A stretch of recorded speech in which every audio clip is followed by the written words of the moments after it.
Authorization Management Program, as well as our committee's bipartisan bill S3099, which is the Federal Secure Cloud Improvement and Jobs Act of 2021. And want to thank each and every one of you for taking time to be with us here today to share your insights on how FedRAMP can help agencies adopt some innovative cloud technologies while also ensuring robust security for federal data and information. I especially appreciate Senators Hassan, Hawley, and Daines for co-sponsoring the bill that's before this committee. It's similar to a version that passed the House and is already included in the House version of the NDAA. The bill that we have pending before this committee is comprehensive, consensus set of reforms to drive quicker, more secure commercial cloud capabilities in government, which will improve cybersecurity, empower agencies to deliver modern digital services to citizens, and expand American leadership in cloud technologies, which is, of course, incredibly important. So I look forward to discussing these reforms with an excellent group of experts. So again, thank you for being here today. And I now recognize Ranking Member Portman for any opening comments. Great. Thank you, Mr. Chairman. I appreciate your being willing to hold this hearing today. And I appreciate the witnesses being here because we have some real expertise before us, which is important in this area because it's complicated. As you know, Mr. Chairman, I'm not on the bill because I think we need to make some changes to it to make it fit better what I see as the potential problems in the codifying of the current practice. And you know, this is very important because this is the conduit for kind of a standard approach to assessing the security issues regarding cloud services. It's incredibly important we get this right. So I thank you for giving us a chance to review it today. And to Mr. Fisk particularly, thank you for joining us all the way from Dublin, Ohio, from OCLC, my home state. And we appreciate, again, all of you being here and providing your insights. The FedRAMP's do once, use many times framework has a lot of benefits.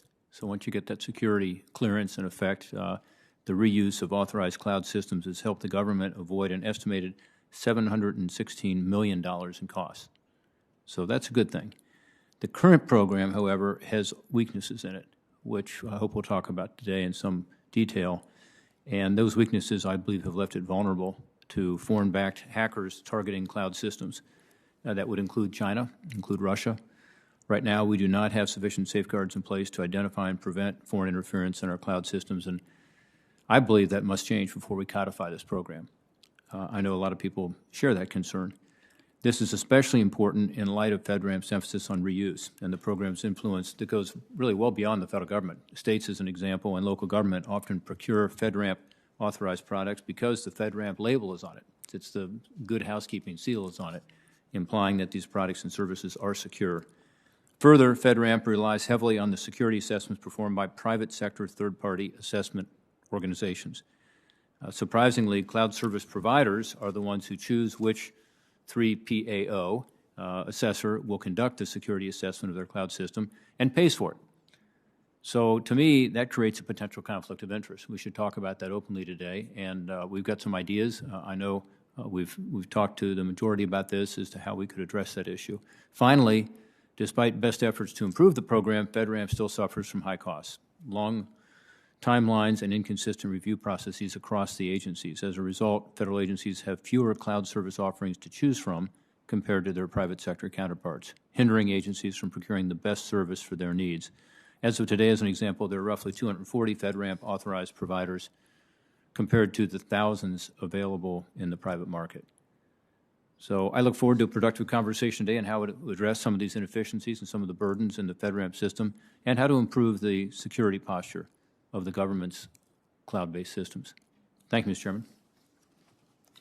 Thank you, Ranking Member Portman. I'm going to introduce each of our guests one at a time. And then if you could just take a couple minutes, introduce yourself and any thoughts that you may have, but try to be brief. We aren't going to have the timer on, but try to just do it in a couple minutes because we want to get to some questions and have more dialogue. So we're going to first hear from Ashley Mahon, Acting Assistant Commissioner of the Technology Transformation Services at the General Services Administration. Welcome. Thank you. Good afternoon, Chairman Peters, Ranking Member Portman, and distinguished members of the committee. I thank you for the opportunity to participate in this roundtable today.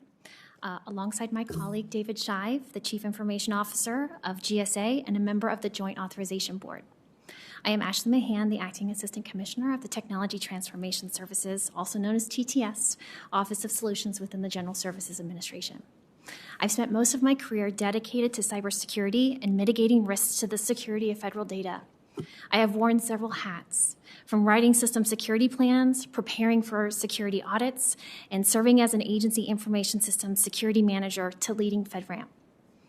I've also had a chance to work with the many different types of professionals involved into the end-to-end process, from cloud architects, incident responders, auditors and engineers to acquisition specialists and C-suite executives. They are always top of mind when we define improvements and develop the strategy for FedRAMP. The program's success is largely based on our partnerships. We've listened to our partners and they've been instrumental in how we have evolved and run the program today. We're about to celebrate our 10-year anniversary of FedRAMP, and along the way, we've made steady growth, and the pace at which companies get products FedRAMP authorized has improved. In the last 3 years, we have more than doubled the number of authorizations from 100 to 240, as well as more than tripled the number of reuses of FedRAMP authorized cloud products. The program's growth has even greater urgency given the continued demand for secure cloud technology and the need to work remotely. As I look ahead to the future of FedRAMP, automation and modernizing our processes will be the focus of the program strategy. Meaningful and lasting change will only happen with continued collaboration with our government and industry partners. We'll continue to leverage the insights of the cybersecurity community in order to solicit feedback as we continue to implement automation and modernize FedRAMP. Our work is never done in this dynamic space. FedRAMP is committed to continuous improvement and transparency, driving the need to cultivate strong working relationships across industry and the federal government community in support of securing cloud technology. Thank you. Well, thank you. Next, we're going to hear from David Shive, Chief Information Officer at the General Services Administration and a member of the FedRAMP Joint Authorization Board. Welcome.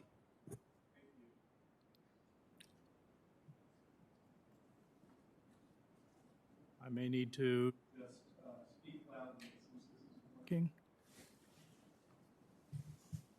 No, it may be on. Okay. Chairman Peters, Ranking Member Portman, and members of the committee, my name is David Shive, and I'm the Chief Information Officer at the General Services Administration, as well as one of 3 Joint Authorization Board members for FedRAMP. It's an honor to be here today and a privilege to work alongside my colleague, Ashley Mahon, to discuss the FedRAMP program. I welcome the opportunity to share my organization's experiences related to FedRAMP, as well as my experience as a JAB member. The mission of GSA is to deliver the best value in real estate, acquisition, and technology services to government and to the American people. Our priorities are to deliver better value and savings, serve our partners, expand opportunities for small business, and make government more sustainable and be a leader in innovation. In support of that, and as it relates to the committee's objectives today, one of my organization's key goals in supporting GSA's mission is to deliver technology that provides a secure environment for doing business while ensuring that both IT and business continue to run efficiently. My role as a Joint Authorization Board member, along with the DoD and DHS CIOs, includes Chief Information Officer sign-off of provisional authorizations to operate based on FedRAMP packages provided by cloud service providers assessed by FedRAMP third-party assessment organizations and reviewed and validated by FedRAMP JAB technical representatives from GSA, DHS, and DoD. Separately, my organization within GSA, GSAIT, facilitates FedRAMP agency authorizations for cloud service provider offerings where GSA has a business need.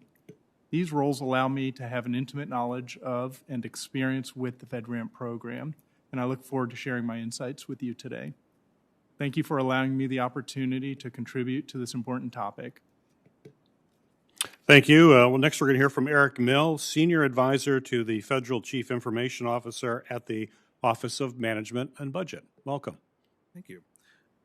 Chairman Peters, Ranking Member Portman, other distinguished members of the committee, good afternoon. Thank you for the opportunity to speak with you today about the FedRAMP program. My name is Eric Mill. I serve in the Biden-Harris administration at the Office of Management and Budget as a senior advisor to the Federal Chief Information Officer, Claire Martirana. I work closely with her, as well as with the Federal Chief Information Security Officer, Krista Russia, to accelerate the modernization of federal technology and cybersecurity. I've also, in the past, been a civil servant with the General Services Administration under 2 previous administrations as a member of the senior leadership team for the Technology Transformation Services. While I was there, I coordinated closely with the GSA CIO to authorize modern cloud tools for use in GSA. I was also the authorizing official at GSA for a large government-wide service that was working towards a FedRAMP authorization. And in my engineering days, I personally built and deployed a few small government services to the cloud myself. This administration recognizes the value and potential of the FedRAMP program to bring the best of the commercial cloud into government and to meaningfully raise the bar for federal cybersecurity in the modern era, and just to generally save time and money for both the government and for the private sector. We are relying on FedRAMP to help implement the President's executive order on cybersecurity, to support agencies as they migrate to a zero-trust architecture, and generally to accelerate the adoption of modern cloud tools that improve agency efficiency and ultimately the public's experience with their government. OMB is committed to continuing to work with you in Congress on legislation to bolster the FedRAMP program. We've been providing feedback to your committee throughout the year to strengthen the proposed legislation based on OMB's and GSA's experience with the program and this administration's vision for federal cybersecurity. So thank you again for the opportunity to speak with you this afternoon, and I'm looking forward to the discussion. Thank you. Next, we'll hear from Anthony Fisk, Executive Director for Global Security Services at OCLC. Welcome. Thank you, Senator Peters, Ranking Member Portman. I'm really happy to be here today. As you mentioned, I'm Anthony Fisk, Executive Director for Global Security at OCLC. Have tremendous experience as a retired military officer working within the federal environment, in the private public sector, in a global SaaS or software as a service organization, working across global compliance frameworks. And we have great experience working with FedRAMP. Been working with FedRAMP since 2017, and we currently are accredited as a FedRAMP authorized agency. So I hope to share some of that insight with the team. We are a global not-for-profit serving the library services community, and there are particular challenges that we face that many larger organizations may not face, and I'm happy to work with you guys today to discuss some of that. Thank you. Great, thank you. Next we'll hear from Steve Kovac, who is Chief Compliance Officer and Head of Global Government Affairs at Zscaler. Thank you, Chairman Peters and Ranking Member Portman and the committee for holding this roundtable on FedRAMP reform.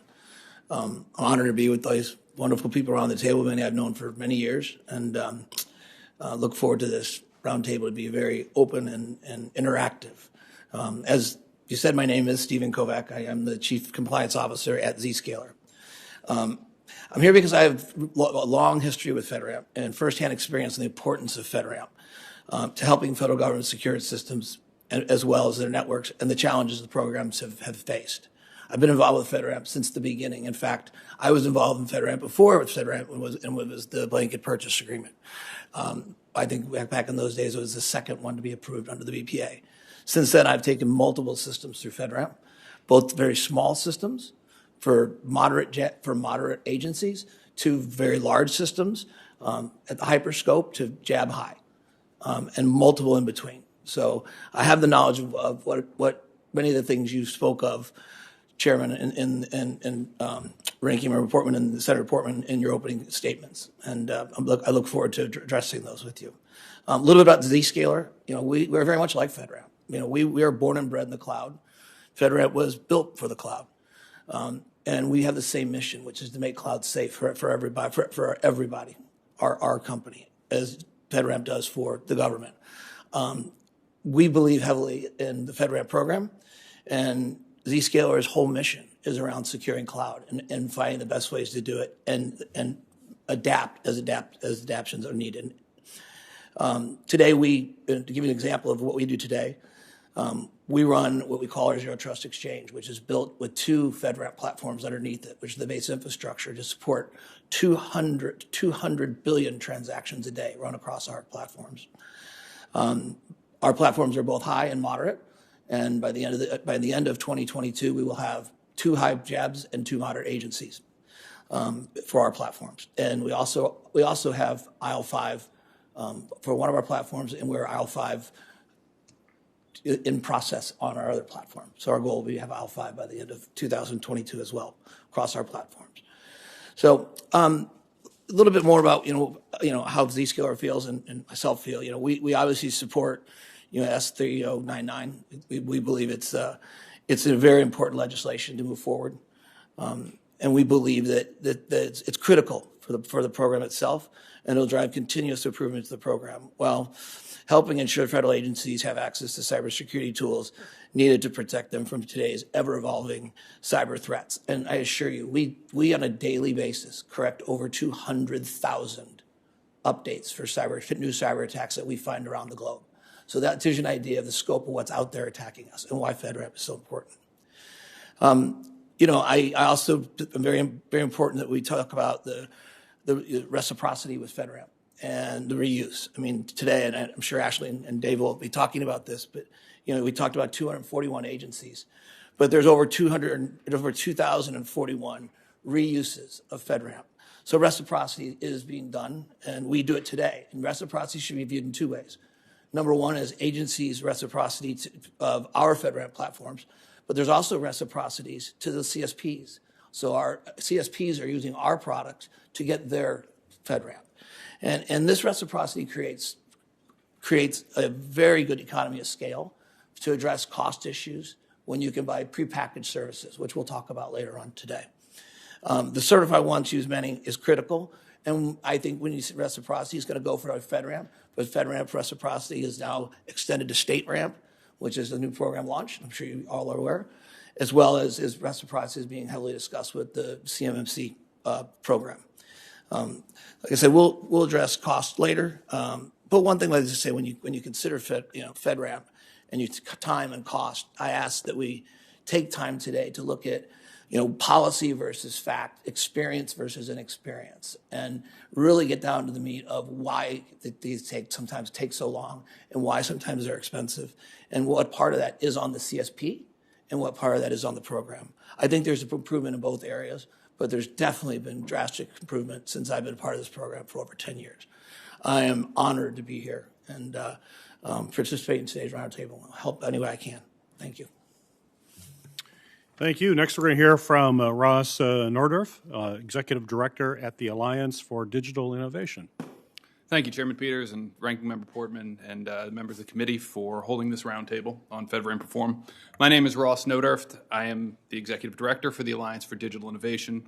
It's a coalition of innovative commercial companies whose mission it is to bring IT modernization and emerging technologies into government. ADI engages with policymakers and thought leaders to break down bureaucratic, institutional, and cultural barriers to change and enable government to access modern technology that can truly empower digital government. ADI focuses on 4 key areas in our advocacy efforts: accelerating technology modernization in government, enabling acquisition policies that facilitate greater access to and use of innovative technologies, promoting cybersecurity initiatives to better protect the public and private sectors, and improving the federal government's technology workforce. Each of these areas must work closely with each other to allow for government mission owners and technology providers to partner with industry to build a modern digital government. ADI's members include some of the leading technology and professional service providers in the public sector today, many of which have gone through the FedRAMP accreditation process or are working to achieve FedRAMP accreditation right now. These technologies underpin the federal government's modernization efforts and provide the backbone for many agencies' zero-trust architectures. Given our areas of focus, ADI applauds the work that Congress, the members of this committee, have done to evaluate and craft legislation that can accelerate some of the changes needed to enable secure access to modern emerging technologies. S3099, the Federal Security Cloud Improvement and Jobs Act of 2021 and its House companion, if enacted, would provide stability around the FedRAMP accreditation process and authorize resources needed to drive many of the reforms called for by the GAO and the Inspector General of the General Services Administration. Over the last 2 years, ADI has expressed support for the codification of FedRAMP, and more specifically, ADI has stated and maintains its support for the authorization of additional and sustained resources to increase the number of FedRAMP authorizations, additional and meaningful collaboration with industry, the reuse and reciprocity of FedRAMP accreditations across the federal government, adoption of automation throughout the FedRAMP process, and creating market certainty through codification that gives innovative companies that seeking access to the federal market that assurance that they need. I look forward to discussing these topics further and look forward to discussing it with my colleagues here. Thank you very much. Thank you. Our last participant is joining us via WebEx, and that's Jeff Stern, CEO of Chain Security. Thank you very much. Good afternoon. I'm Jeff Stern. I'm the CEO of Chain Security. I first want to thank Chairman Peters and Ranking Member Portman and the committee for inviting me to participate in today's roundtable. Chain Security is a Western Virginia-based consulting engineering firm, and we're engaged in two related areas of work. First is securing the supply chains of U.S. commercial high-tech companies, typically Silicon Valley companies, from interference by foreign parties. The second area of our work is related, and that is supporting the compliance of companies that are regulated by the Defense Counterintelligence and Security Agency, or DCSA, or the Committee on Foreign Investment in the United States. Our consulting practice is informed by the unique combination of skills and backgrounds of our team. Our technology team includes members who have deep commercial product development and delivery experience in Silicon Valley. And the company includes team members who have recent and deep experience in U.S. government security practices and policies. We have extensive government security experience from organizations such as the CFIUS Office, DHS, the FCC, and the FBI. We include team members with recent experience at DHS's Cybersecurity Infrastructure Security Agency, CISA. Most of our CFIUS and DCSA-related work is focused on the development and implementation of national security mitigations that the U.S. government has required of our clients. In addition to that work, I'm personally engaged in the Graybeard program at DoD as part of the CFIUS investigation team for foreign technology companies on behalf of DoD's CFIUS office. The FedRAMP supply chain security information we've provided, and in the past we've spoken to Ms. Mahon about some observations we've made in FedRAMP supply chain security, but that work was developed in 2019 and 20. It's possible that since then, GSA has implemented or addressed some of the observations we've made in the past. I'll tell you, FedRAMP is very important to our company because for our private clients who are mitigating national security risk, we tend to move them into FedRAMP services or in order to comply with their various national security agreements. So we consider FedRAMP absolutely essential to the success of our clients who have to comply with government rules and regulations. Thank you.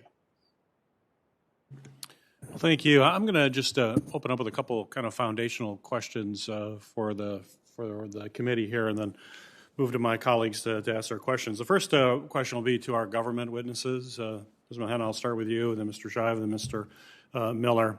Can each of you just briefly describe your roles in administering the program and how you believe Congress can help mature and improve the implementation of FedRAMP cloud security and adoption goals? Ms. Mahon?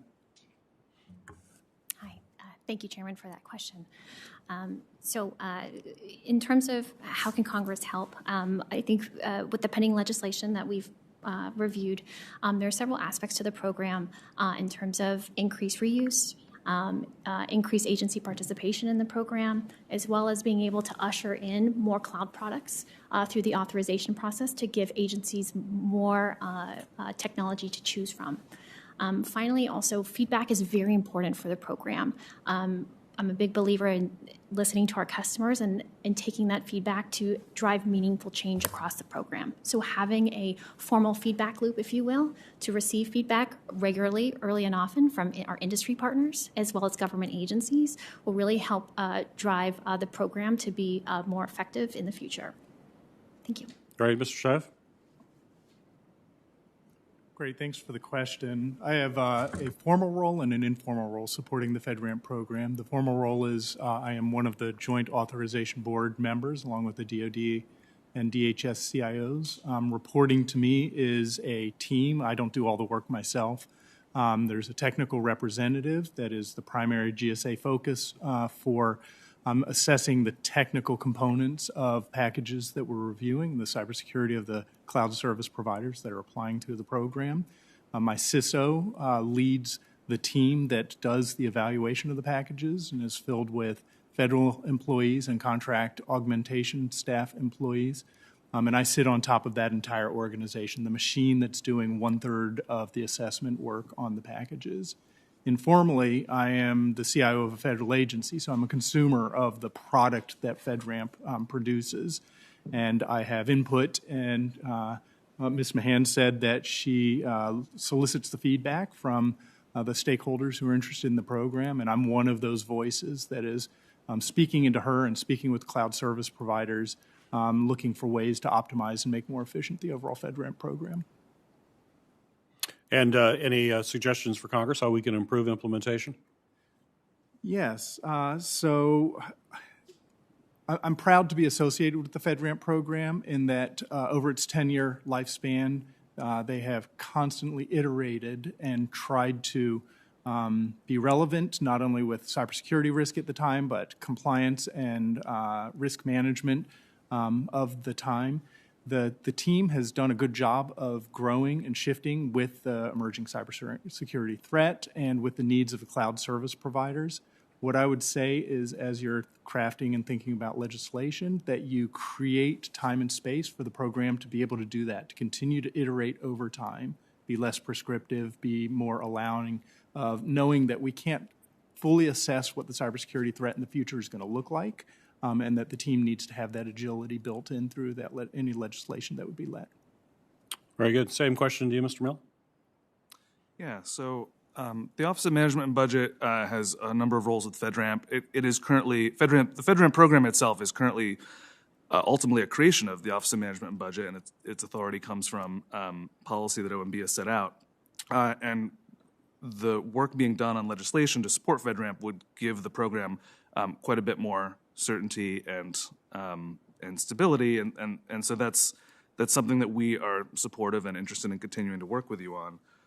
We also, in general, our office oversees the development of cloud security and security policies generally in the federal government, and is ultimately responsible for setting the tone as well. And one of the things that I think is really resonant with some of the other comments that you've heard here from industry and others today is really wanting to help support a truly robust use of commercial cloud services, big and small, in the federal government. Right? The federal government does not have to always be a late adopter, and sometimes it is more risky to be a late adopter. And the FedRAMP program shows a lot of promise in being able to enable that. So that's what I would answer for that. Mr. Kovac, your company has several products that have been FedRAMP authorized, as you mentioned in your opening comments, as well as a variety of security levels. So that's pretty extensive experience that you have representing a cloud service provider in the federal marketplace. So I'm interested if you could discuss how this program has evolved over the years that you've been engaged in it, and what additional changes you would like to see the GSA and OMB and other agency make to reduce cost, to avoid duplication, and to enhance effective security in the process. Thank you for the question, Chairman. It's a great question. Everybody learns over a period of 10 years, right? We're all going to get better. In the initial times, FedRAMP was onerous in many of the processes. It was getting its feet under itself, a lot of back and forth, not a lot of collaboration in the early years. It was you send your document in, your document came back. Security policy was changing, and it was changing in the middle of an authorization, and therefore you'd have one policy, and all of a sudden you have to go back and change it again. And what you've seen through a tremendous amount of work and effort from the FedRAMP office is really getting that process very, very automated, very collaborative, And I think it's allowed us to be much more nimble in how we approach a FedRAMP authorization. You talk about many of them. I've done authorization. It took 4 years, and back in the early days. And I bragged at Ashley here that I think we have the record of 2.5 months for a FedRAMP jab high. So there is, and for a very, very large system. So we obviously there's improvement. The improvement is there. It's matured over the years, and I think it's matured by, number one, by obviously there's the natural maturation of any process throughout the years. But I think also they've been able to really learn from the more and more packages that come through. They've learned what to look for. What are the things that can trip up a agency? What are the things that can trip up a CSP? What are the things that trip up an agency? And I assure you, if anybody has ever sat down in a room and done a boundary discussion with the FedRAMP office, you will learn that it is a very strict process.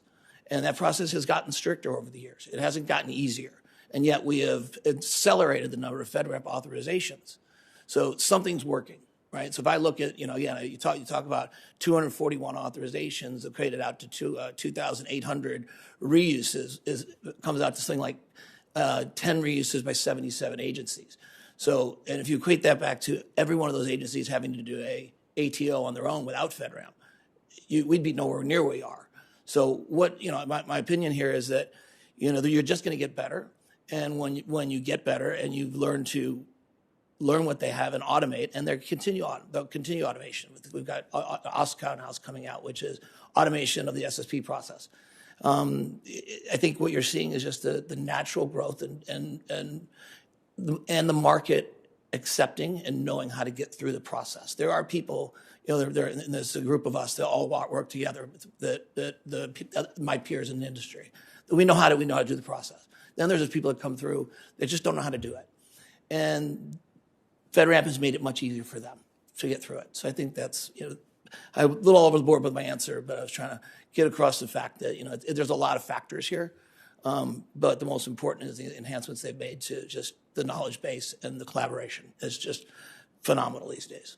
That's great. Yeah. I'll have more questions, but I want to turn over to Ranking Member Portman. I know he has a number of questions. Great. Thank you, Chairman. I want to leave time for Mr. Hawley to also ask some questions before he has to take off because I know he's busy.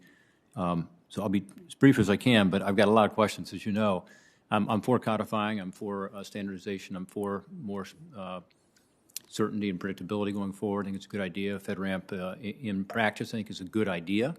It's essential. And yet the security issue just bothers me, and I want to be sure we fully vet this. Foreign interference in particular is a deep concern of mine, and I think it is of others as well. Second, I want to talk about potential conflicts of interest with the assessment process. I don't know why we have the companies that are getting assessed, choose their assessor and then pay for the assessor. It seems to me that creates at least an appearance of a conflict. And then third is just the cost and timing issue. And you've addressed that. Maybe things are getting better, but we need to allow the service providers to be able to have a sense of how much time it's going to take, and like any regulatory process, how much it's going to cost to make sure that we're getting the very best cloud services. And that's the whole idea here, right? Is the federal government, has the gold standard. On the first issue, which is the foreign interference, this committee has been very active on this issue. Safeguarding American Innovation Act came out of this committee. Senator Hawley's been really taking the lead in this Congress to protect the government from data from China through legislation that would ban TikTok, as an example, on government devices. Other senators have similarly been very involved on both sides of the aisle. So I know we care about it a lot, and this committee tends to be a place where a lot of that happens. My concern is that the source of some of this code that we are relying on in the federal government may well be from foreign entities, and specifically engineers in China. And I just want to make sure I understand why we would want to permit that. And then the second issue that I've identified is that we don't have to keep up with the disclosures. So you make an initial disclosure saying I'm owned by, this company from the UK, this company from the United States, or whatever. But then, as an example, not to just focus on China, but if China becomes an owner, there's no requirement to update that disclosure, as I understand it. And to me, that seems like an obvious problem that ought to be addressed in this legislation. If we're going to codify this thing, let's be sure that we're not putting ourselves in that position. So, Mr. Stern, turning to you, you're the one that's not here, so you're easy to turn to. Can you talk a little about that? You know, your observations on supply chain risk and foreign interference as it relates to FedRAMP? Sure. Thank you, Senator Portman. I'm going to talk about three things. The first is the System Security Plan and the fact that FedRAMP authorization of the SSP does not seem to look or assess the provenance of the software and the service offering. As you mentioned, the code could all be developed in China, yet there's no disclosure requirement here. You know, our recommendation around that has been that at least you may not be able to stop this because of the global supply chain, but at the very least, a buyer or user at DoD or at DHS or wherever should be able to know how much of the code was written overseas and what percentage was written overseas. And we've offered up some metrics as recommendations in the past about how to sort of what I'll call do truth in advertising or truth in disclosure, not only in the authorization process, but also for the purchaser who's going to use the service. The second is that the system boundary, our observation, system security boundary for authorization seems to be defined too narrowly. We've seen cases where, for example, even though your customer care people are here in the United States, no one is looking at the customer care system itself and who's maintaining it and what engineers overseas, particularly in a country like China, can have access to the entire customer care information, including the PII, the personal identifiable information of U.S. government users, their IP addresses, their email addresses, their names, phone numbers, etc.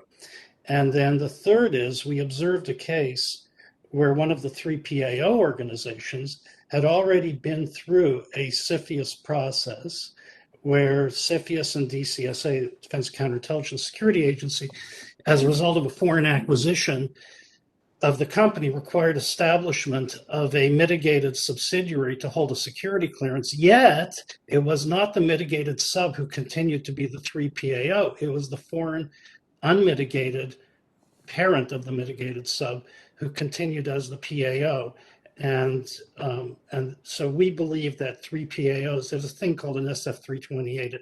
It's a form which declares how much foreign ownership you have. We believe every 3PAO needs to be, it has to fill out a SF-328, both a change of ownership, but annually, new 328s, which are easy to fill out, should be filed by every 3PAO. Great. Well, thank you. And by the way, it was the PAOs that I was referring to in terms of that ownership requirement, having to update it. And it seems to me that's a relatively easy fix. Maybe the first one's a little bit harder. We have recommended some language that just gives the GSA the authority and the requirement really to review, quote, the sufficiency of underlying standards and requirements to identify and assess the provenance of the software in cloud services and products in the FedRAMP program, end quote. So that would allow GSA to assist NIST in developing and improving the standards regarding foreign interference. Do others, Ms. Mahon in particular, do you have concerns with that kind of language? Do you think that, does that not go far enough, or does it go too far? What do you think about stopping this, this concern we have about foreign interference? Thank you, Senator.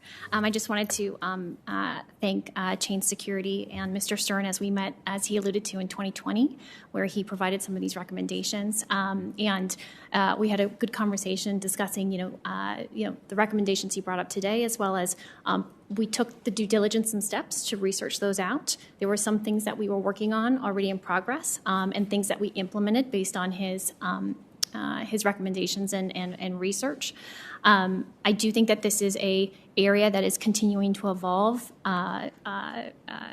daily, And as from a program standpoint, we are committed to evolve with it. In terms of geolocation for the government's most sensitive, unclassified data, we call that part of our high workloads. There are geolocation restrictions to U.S. and territories with U.S. jurisdiction, as well as we're continuing to work with NIST and with future updates to provide additional security controls when it does come to supply chain. But again, we are absolutely committed to be working with the committee as well as different government agencies and industry to ensure that the program continues to evolve as these threats are continuing to evolve as well. Okay. I want to let my colleague, Mr. Hawley, jump in here, but let me just say, and we'll get back into the potential conflict of interest issue I have and also the cost and timing and the compliance burdens. But with regard to this issue, I mean, from what you're saying, it sounds like you agree with Mr. Stern generally, and you agree with a solution that gives you all not just the authority, but the requirement to do that important compliance to make sure that we're not seeing foreign interference. Absolutely. This is a critical area, a focus area, and we're committed to evolve in working with our industry and agency partners on this. Okay. But just before Senator Hawley, that we're working on changing that language right now. I think these are very good constructive concerns that you've raised that we're going to make sure is in the language going forward. Thank you. Senator Hawley? Yeah, thank you, Mr. Chairman. I just want to follow up on this line of questioning. So just so that I understand, Ms. Mahon, you think that Senator Portman's, the language that he's talking about, you support that? You think that that would go some way towards addressing the software provenance issue? I would have to look at the specific language, but again, supply chain security is of utmost importance and concern at this time, and so I would be more than happy to take that particular language, continue providing technical assistance that we've done on prior versions of the pending legislation, and provide any particular thoughts regarding the specific language. Are there other measures, other reforms, other amendment language, frankly, that you would that you or other members who are here, other witnesses who are here, would suggest to get at this issue of software provenance? I think Senator Portman has raised an important issue. I share his concerns. So I'm just curious, beyond what he has proposed in terms of allowing there to be allowing FedRAMP to work with NIST in developing standards, are there other measures that you or others might put forward for our consideration as we work on this legislation? Go ahead, Mr. Shive. You're sort of nodding, so the old professor in me will take that as you want to comment. So I think this goes back to one of my opening statements. There's a certain advantage in being less prescriptive in legislation. The risk changes. You look at the risk associated with cybersecurity, it's changed and morphed over time, and the program has changed and morphed right along with it. Mr. Kovac talked about how the way that things are done, they're assessed now, is more lightweight, easier, even though the overall risk profile has gotten profoundly more complex and does so every single day. Supply chain is going to be the same exact way. The program has been able to, under current legislation, under current less prescriptive legislation, to be able to shift, change, morph, mature, and become stronger in that environment. We suspect that under the supply chain risk, that same less prescriptive model would be most effective because we cannot anticipate what that threat is going to look like in the future, and we run the risk of tying our hands if we're too prescriptive. Fair enough. Do others have thoughts? Yes, Mr. Kovac, go ahead. Yes, thank you, Senator. I look at this as an interesting question because if you look at the SA controls that currently exist in FedRAMP, there is absolutely sufficient controls for any offshore development to know where it's being done before you load it into your boundary. The controls we must meet, the testing we must do to that code, disclose where that code has come from. These are all today part of the FedRAMP authorization process. There's also the CISA directive on working with restricted countries, right? So we immediately, when CISA came out with their leadership, the next day, within hours, we had 24 hours to respond back to FedRAMP that we were not doing business with these restricted countries. So when this is an issue that is growing, but if we are to some point and say we can't develop software outside of the U.S., let me assure you, a lot of companies are going to be, including us, are going to be a lot of problems because some of the best work in the world is done in countries like India and other places that are partners of ours. As long as these SA controls are followed and there's honesty and the 3PO are expected to do these, and I fully believe they do, and we can have that discussion, Senator. I think that the SA controls today are sufficient. The discussion around foreign ownership of cloud, I can actually tell you, I was working with a company where we built a FedRAMP moderate cloud, and we were going to sell it to a foreign-owned, it was to BT. And the first thing we had to do was contact FedRAMP office. We had to apply for permission to do that because they were foreign-owned. Obviously, it was BT, U.S. federal, but they're foreign, they're fuck guys, so they're foreign-owned. So that was immediately it came in. We had to go have meetings with them, discussion, full disclosure. So I don't know that a company, unless it was done, unethically, I find it hard to believe that someone owning a FedRAMP cloud could just sell it off. But I think things could happen. But today, there are proper controls, and as long as you have an ethical group, you're going to be, you should be, there's coverage there. The one last thing I did want to address on Ms. Stern's comments was around the boundaries. And the boundaries is a very interesting discussion because I'm a firm believer in all U.S. citizen clouds, all U.S. citizen, today all of our data is anonymized, but we build clouds. When I do it, I build them to go to the IL5 level, the IL6 level. We start with that plan. We go through moderate, high, and other ways, but that's the plan. Many cloud providers don't do that, right? They're building just moderate to meet their current market. But either way, there's still the idea of when you talk about support systems, that's customer data, that's metadata, that's PII. If it has that, it's required to be in the boundary. That is a requirement of FedRAMP. So if there are companies that are not putting this data inside the boundary, then we have to figure out, we need to have language or a process to figure out why that's happening. Because the controls are there. You should not be able to do that. If you want to extend this boundary and say everything should be in the boundary, you're not going to have a FedRAMP program. Because where does it stop, right? At what point do I have to put my HVAC system in the boundary that powers electric in my building? At some point you have to be able to draw a line. And where you draw that line is metadata, PII, right? That's exactly the things we spoke about. The government PI, IP addresses, social security numbers, phone numbers, two things that you could tie back to person to create PII. So, I think, again, boundary is very tight here. And unless you're having a 3PO that doesn't understand the boundary, then you should not be able to have a control system with metadata outside the boundary. That is a requirement.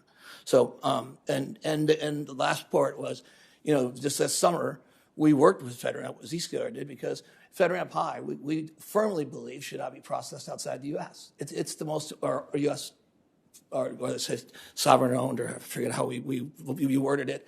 But to me, and we were passionate about this, moderate boundaries, I think that's up for an agency to decide. But when you're talking FedRAMP High, that's critical data that should be processed in U.S. soil. And again, that is a requirement of an SSP. So I think these things are there. Tightening language in the bill in any way we can, I would support. But the good news is the benchmarks are there today. Go ahead. Yeah. Senator Hawley, thank you. First of all, thank you for your co-sponsorship of the bill. I think it's wonderful. I do want to call out one particular thing is as you're looking at language, making sure that there's not divergent areas within government who are developing different ways of addressing this particular risk. So in other words, we've got things that are evolving in NIST right now from the cybersecurity EO around supply chain security risk. To have something come out that's a guidance or guidelines that agencies are then passing on to their IT technical providers and cloud service companies, and then to turn and have FedRAMP have additional authority to do something else would be problematic for a lot of the companies. So making sure that those are aligned in whatever language we do is extremely important as well. Very good. That's very helpful. Thank you, Mr. Chairman. Absolutely. Mr. Stern, do you have a view on this?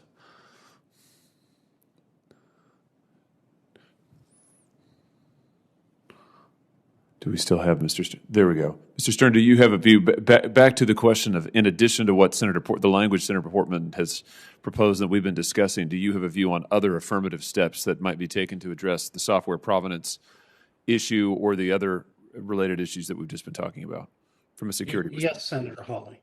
Can you hear me? Yep, I can. Perfect, thank you. Well, probably my view is that everything Senator Portman is talking about in his language is important.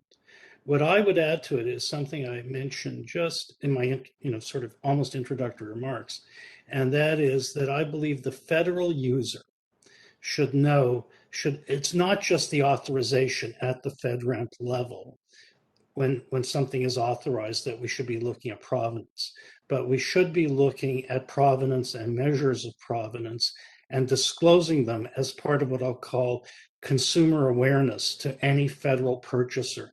Because a CIO, for example, at the Department of Education may have a different criteria and assessment of risk related to provenance than a user in the intelligence community or at the Department of Defense.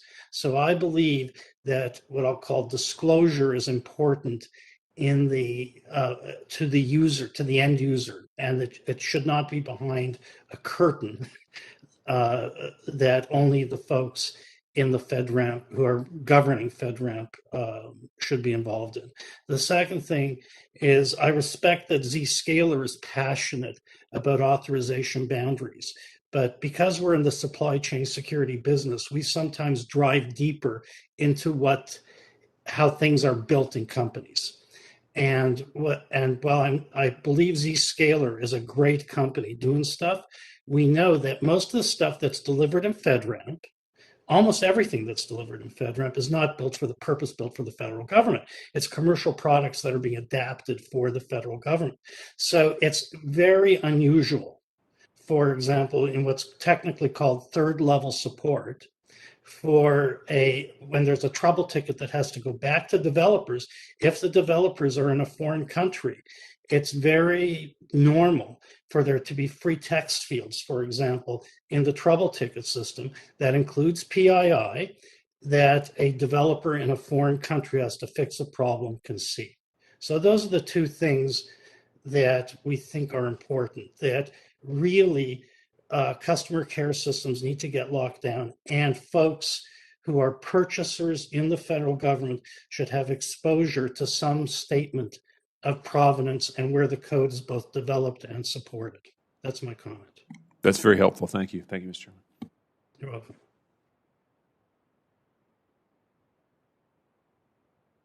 Yeah, the other issue we talked about, and thank you for all that input, and we have a little difference of opinion perhaps as to how the FedRAMP system currently works as it relates to inquiring into the origin of software or code in a cloud service offering. But that's a factual matter. We just need to be sure we all understand. And I do think that this risk is only going to increase, as was said.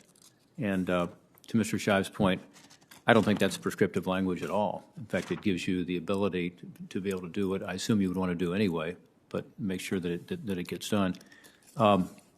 In terms of potential conflicts of interest, looks like we're going to have some differences of opinion on this too, and that's good.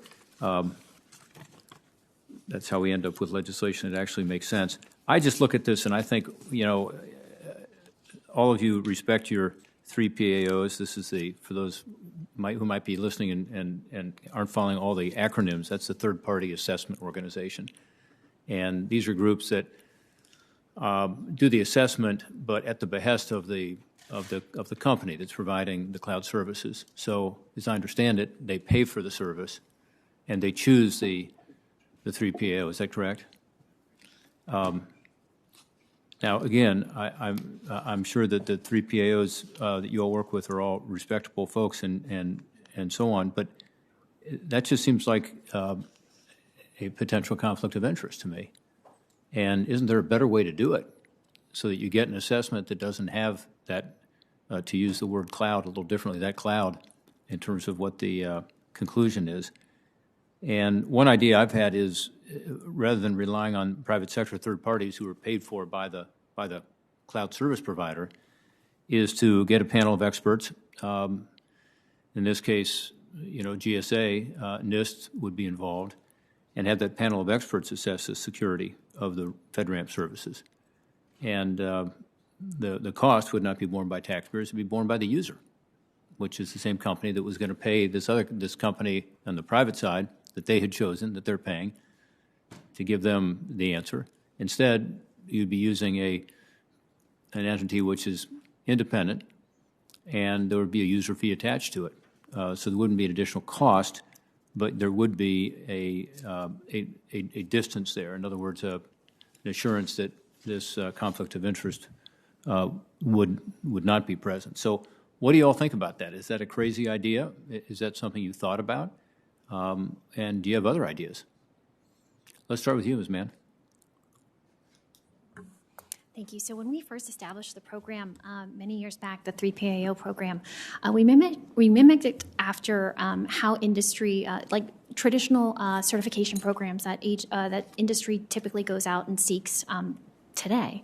And so we developed a framework using the ISO 17020 standards, which is an industry recognized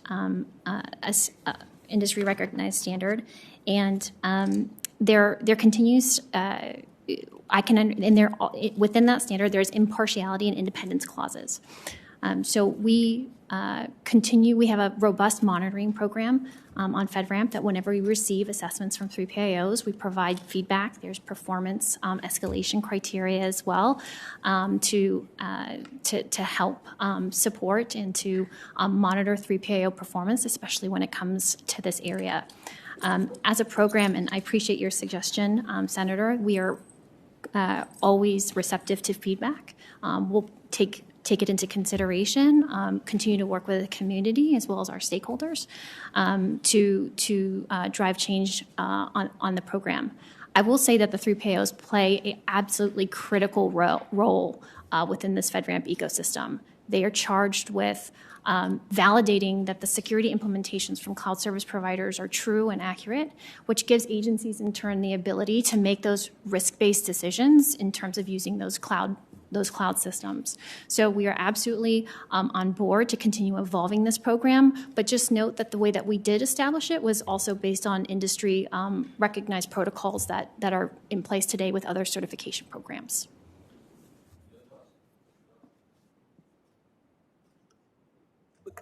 Go back. Now you have thoughts on this? Yeah, Senator, I would say Zscaler is a public company, and we pay Pricewaterhouse to come do our audits, our financials. I don't see the difference. I don't see a difference. I pay when I go to get my ISO. I run our global compliance. Whether it's my GDPR for the EU or whether it's my IRAP in Australia or whether it's my ISO or my SOC 2 or my SOC Sarbanes-Oxley SOX. I'm always paying an independent auditor that I hired. I think that the FedRAMP policy is in line with almost every other audit that we do across the corporate world. And I think that you have to believe that your 3PAO is going to be ethical and do their job. And if they don't, me as a CSP would throw them out. And I've done it for sure. And I will tell you that to think that it stops at just the 3PAO, it doesn't. Because once we finish our 3PAO and we get they said okay, then it goes into the FedRAMP world where they now do their, and as Ashley just said, Ms. Mahon just said, they do their assessment of our 3PAO's work, and in a jab, they literally they do the work all over again. So they're heavily involved in this process. I think that trying to find a way to regulate it to was a group of people is going to slow the process tremendously. And I think it's the way that, like I said earlier, it's the way we do all our independent audits, and I would be troubled to get away from that. Yeah. Okay. Well, I appreciate that. I make the obvious point that we've had some captured auditors as well. Yeah, and some I agree. And this is about security, so it's not about auditing your books. It's about ensuring that we don't have the terrible situation that could occur where you have a lack of security within the cloud services that the federal government and we taxpayers are all relying on. And so it's a different sort of assessment than what Deloitte might do for your company in terms of an audit. Any other thoughts on Mr. Stern? Do you have any thoughts on that? Yes, Senator Portman, thanks for asking. So, first of all, I think the three PAOs are absolutely necessary to have a scalable program, which means a program where you can bring services on and authorize services in a timely manner, on the one hand. On the other hand, I think one potential approach here is to have the three PAOs directly under the supervision and assigned by GSA. So that if GSA hires the three PAO and assigns the three PAO, and where the company pays as part of some sort of fee to have it done, but the three PAOs are hired and assigned by GSA, that may be the solution. Yeah, that's something that I think makes some sense, too, to look at, because you could have a panel of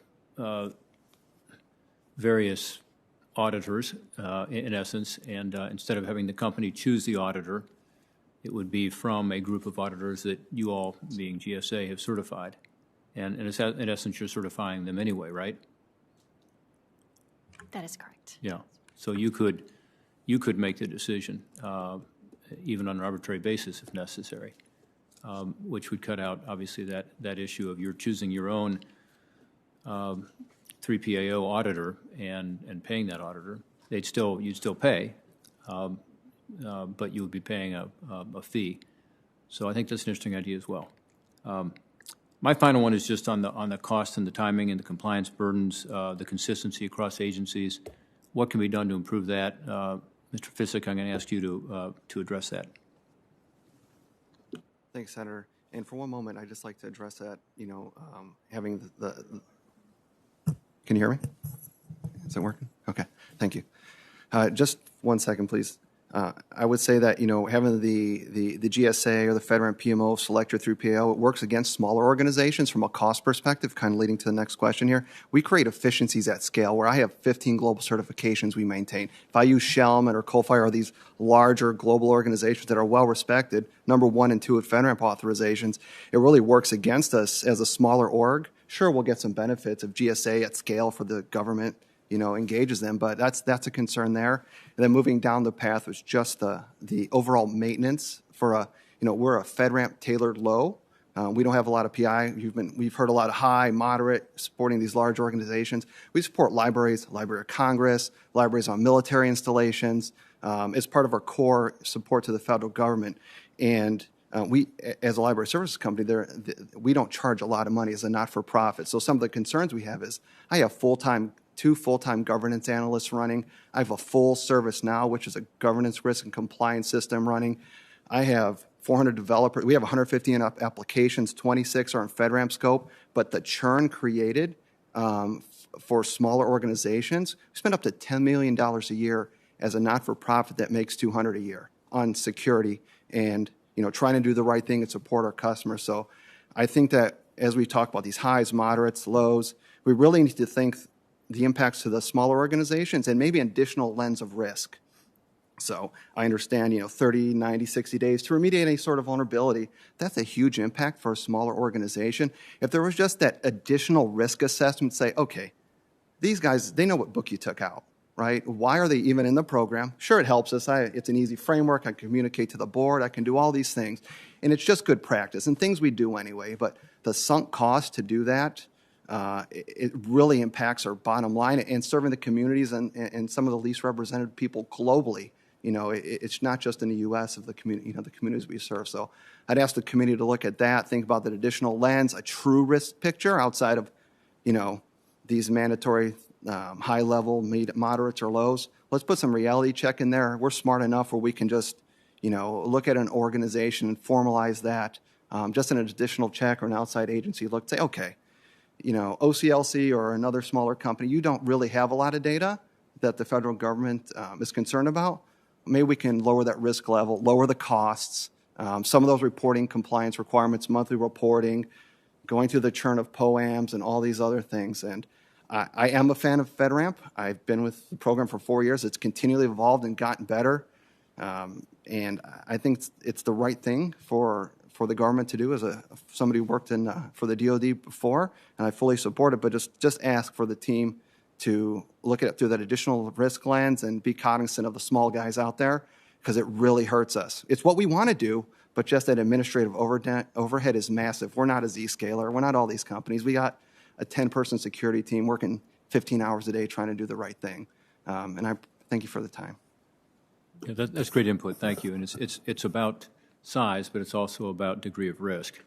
So you could be a small company, but be in a highly sensitive area, a high-risk area in terms of your data, and vice versa. You could be a larger company, a for-profit company that doesn't have that kind of risk. That's very helpful, and that goes to the compliance burdens. And again, you want to end up with the best services being provided, and do it at the most cost-effective way possible, and then taking into account this increasing issue of foreign interference and being sure you're doing everything to avoid the foreign hackers from getting into your system and getting into our cloud. Thank you, Mr. Chairman. Thank you, Ranking Member Portman. Just kind of as a wrap-up question, I'm going to ask each of you to respond. We'll start with you, Mr. Stern, and then Mr. Norderf will start at that end of the table and work the other way around. You know, as we're writing legislation and thinking of policy, I think it's always really good to think about how you measure success. What is a successful program? And so, if we were to pass this bipartisan legislation that we have before us right now, I would like each of you to tell me what you think the single most important relevant indicator of success will be if we look back at what we've done 2 or 3 years from now, looking back. What is going to be the single most important relevant indicator of success for the FedRAMP program? Mr. Stern, if you give me your thoughts on that. Sure. For me, the single most important indicator of success, if we look back on it, will be transparency in the supply chain for the federal buyer. Simple as that. Okay, great. Mr. Norderf?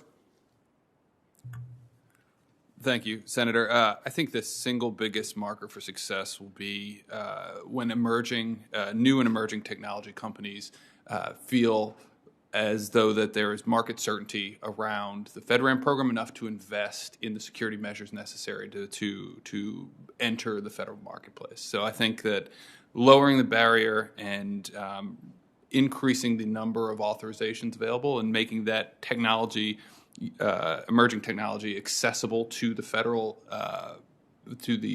agencies that need it is going to be a big marker of success. Great. Mr. Kovac? Thank you, Mr. Chairman. In my opinion, I think when you look at reciprocity, is going to be reciprocity and reuse. I mean, assuming that we resolve the security questions, which are extremely important, and I hope you know that and feel that, understand that. I understand that, but this reciprocity, agencies being able to reuse something that is trusted and something that is being monitored on a monthly basis, and being able to be quick to market. But also reciprocity, as I stated earlier, I wanted to bring back up, is when the community itself bonds together to help other CSPs, which you're seeing. So today there's a couple of large players and a couple of moderate players have joined together, and they've built this ATO as a service. And what it is it helps small companies that are ISVs that couldn't afford it normally come in and buy infrastructure off one of the hyperclouds, buy their consulting off one of the big-time 3PLs, buy the security, say, off of a Zscaler, and buy the SIM and the data logging off of a Splunk or a Sumo Logic, and then buying either at their ITSM off ServiceNow, and being able to get that prepackaged product. The fact that the industry has come together to do this is shown the belief in the industry, and that's reciprocity working 2 ways. It's reciprocity working for the agencies, and then the CSPs giving reciprocity to each other and joining together. I mean, today I have 127 agencies that are, I should say, 127 different applications of our cloud being used by third-party people that aren't the agency that they've used to get their FedRAMP, to get Zero Trust as part of their FedRAMP offering. Those are stunning numbers, and I think that's a very important place. And if we can make that work, if we can continue to grow that community, we can lower costs, increase time to market, and make the reciprocity reuse issue becomes just key. So it's my number one. All right. Thank you, Mr. Fisk. I have to go with Mr. Kovac. Speed to resolution or certification, automation, true risk focus, and putting the resources towards that and optimizing the process. It's the most important thing we do, the thing we're focusing on now. Address the risk and automate everything we can to speed the compliance process, continuous monitoring, and all those things. I think that's vital. My organization, many others. Let's streamline this, let's standardize it, and let's ingest it as a matter of course without creating this issue. Great. Thank you, Mr. Mill. So there's a lot of factors that go into making FedRAMP successful, because it has multiple goals of security, effectiveness, bringing the best tools into government. And the way that I would look at it is to take from the vantage point of people inside of an agency who want to use those tools. And a successful FedRAMP program, people inside of an agency can look around and they can see there's this awesome tool that has been on the market now for a few years. It is it's leading. It would dramatically improve how we work. It would change the shape of our operations.